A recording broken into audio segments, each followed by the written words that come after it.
So, it has been said that astronomy is a humbling and character-building experience. There is perhaps no better demonstration of the folly of human conceits than this distant image of our tiny world.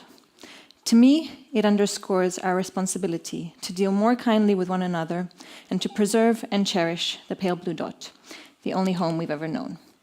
This quote by Carl Sagan, for me, sums up perfectly the relation between astronomy and peace and how we can use astronomy to break the walls of conflict and division.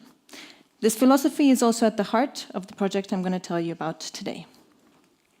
So for a bit of context, the island of Cyprus has been in a post-conflict environment for over 45 years, with its two main ethnic communities, the Greek Cypriots and Turkish Cypriots, living separated by a physical border.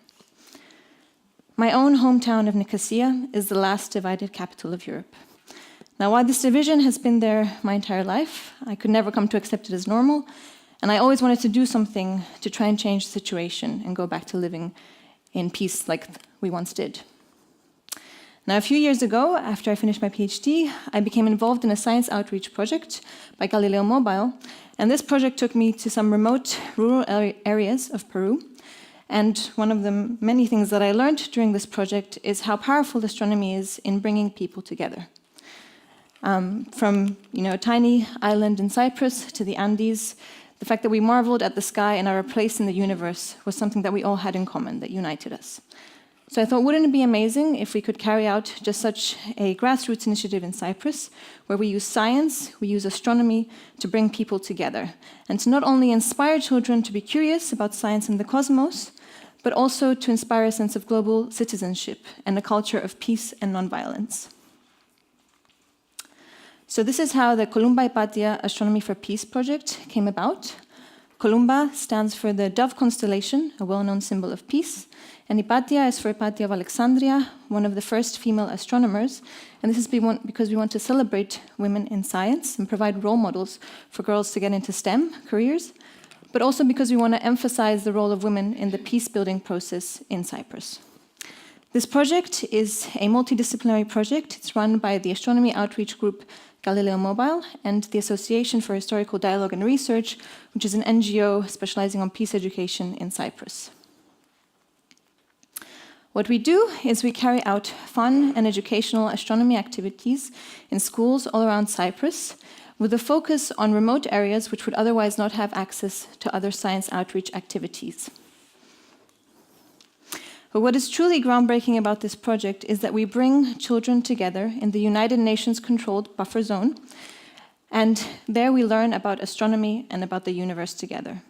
For many of these children, this is the first time they've ever met someone from the other community.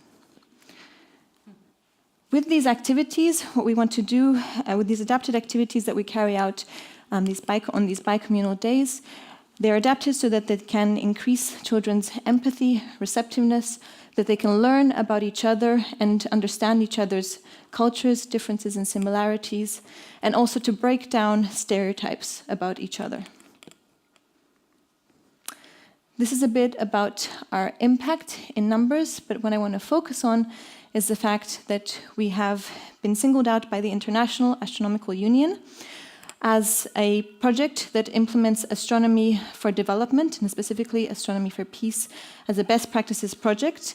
And we will be funded again in 2019 in the context of the 100 years of the celebration since the founding of the International Astronomical Union, not only to continue our project in Cyprus, but also to scale up our project and create global partnerships and collaborations in other conflict regions, provide a best practices guideline and manual so that such astronomy for peace projects can also be implemented globally. So I just want to say that with this project, we've managed to build bridges between the two communities, the Greek Cypriots and the Turkish Cypriots in Cyprus, and I hope that we will soon follow in the footsteps of Berlin to bring down the walls of the last divided capital. Thank you very much. Questions.